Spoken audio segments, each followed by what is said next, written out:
initialement, enfin, j'ai écrit le papier sur l'Équateur, mais il était intéressant en fait, de faire un parallélisme entre les élections en Équateur et en Bolivie, puisque sur une période de 3 ans, il y a eu un processus de réforme constitutionnelle.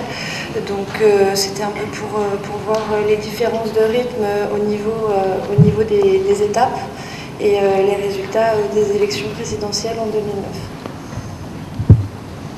Donc, voilà.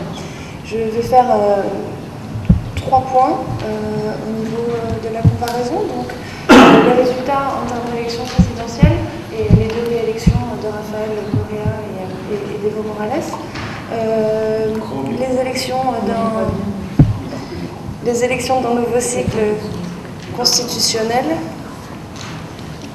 Et puis enfin, les enjeux... vous m'entendez là? Mais je crois que le micro ne porte pas trop. Pardon. Celui-ci. Et donc, enfin, les enjeux territoriaux entre intégration nationale et politique communautaire. Donc, comme je vous le disais, les processus il y a des similitudes dans les processus, puisqu'il y a des étapes importantes. Il y a eu des étapes importantes dans les 2 pays, notamment l'approbation de nouvelles constitutions. Concernant les rythmes, en revanche, les processus n'ont pas du tout suivi les mêmes étapes, puisque en Équateur, l'Assemblée constituante a été mise en place 6 mois après la première élection de Rafael Correa en septembre 2007, avec un vrai plébiscite à hauteur de 80% pour les représentants à l'Assemblée constituante. Puis dès avril 2008, la Constitution a été approuvée avec 64%. En Bolivie, nous pourrions dire que le plébiscite est à l'heure actuelle, puisque le président vient d'être élu à hauteur de 64%. En revanche, les premières étapes ont été un peu plus difficiles, notamment lors de l'élection des représentants à l'Assemblée constituante en 2006 avec 50,7% des représentants, puis un long processus d'approbation de la Constitution qui finalement conclut en janvier 2009 à hauteur de 62%. D'autres similitudes entre ces 2 pays, c'est qu'on parle souvent des divisions régionales au sein des pays, donc entre la partie haute des montagnes et de la Sierra et les basses terres, la côte concernant l'Équateur et l'Orient concernant la Bolivie. Donc, comme je vous le disais, Evo Morales a été réélu avec 64% des suffrages. Rafael Correa en avril 2009 avec 52% des suffrages. Et les appuis dans les régions dans lesquelles il n'avait pas forcément une représentation favorable ont été plutôt encourageants, et ce, beaucoup plus en Équateur qu'en Bolivie. De fait, Evo Morales a quand même eu entre 40 et 44% d'appui dans la région de Santa Cruz, ce qui n'est pas négligeable. Et concernant Rafael Correa en Équateur, l'appui était à plus de 45% dans la région du Guayas. Donc j'ai quand même mis une carte de l'Équateur, histoire de faire un rappel. Donc Guayaquil, là je ne sais pas s'il y a un laser, c'est tout en bas au niveau de l'estuaire. Sur votre gauche. Donc 40% à Guayaquil et 45% dans la région du Guayas.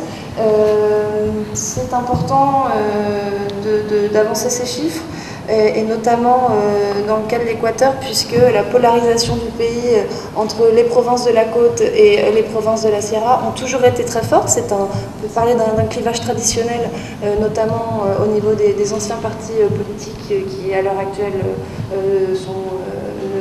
n'existent plus, puisqu'ils n'ont pas eu de représentants et de candidats pour les dernières élections. Cette avancée de Correa dans les provinces agricoles est avant tout liée à sa politique économique, notamment, qui reprend un modèle cépalien, et notamment avec des crédits pour le développement de la production agricole. Concernant les similitudes et différences et nuances entre l'Équateur et la Bolivie, parce que j'insisterai surtout sur les nuances, puisque même en termes de constitution et de contenu de constitution, les 2 textes ne vont pas forcément dans le même sens, puisque, et ça se confirme dans la politique actuelle, puisque en Équateur, il y avait cette représentation multiple des droits et une ligne de politique nationale et d'intégration nationale.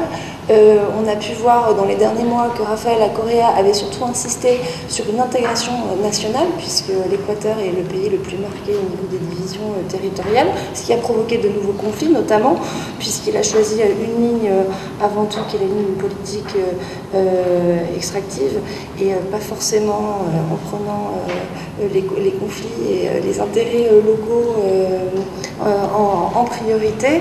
Et ça va donc se retrouver notamment dans la nouvelle loi du territoire, où la déconcentration va beaucoup plus être appuyée que finalement une politique de décentralisation, avec toujours une partie autonomie territoriale. Quant à la Bolivie, il y a eu un appui fort concernant les enjeux communautaires. D'ailleurs, lors des élections scrutins de décembre, il y avait également le référendum pour les municipalités originaires, de droit originaire, avec une ligne de politique nationale beaucoup moins appuyée qu'en Équateur. Je reviens 2 secondes donc, sur cette carte. Le laser est là. Vous avez donc les provinces de la côte là, qui ont largement appuyé la politique et le parti de l'organisation politique de Correa, donc le mouvement politique Mouvement País. Et par contre, Mouvement País a de difficultés à se consolider dans les provinces de l'Oriente, donc mis à part Morona Santiago qui est cette province. Par contre, faible appui au nord de l'Oriente, au sud et dans les communautés de la Sierra centrale. Donc c'est toujours par rapport à cette dualité entre politique extractive, politique de protection de l'environnement qui crée du coup de nouveaux conflits et surtout une nouvelle division et une nouvelle géographie électorale en Équateur. Je vous remercie.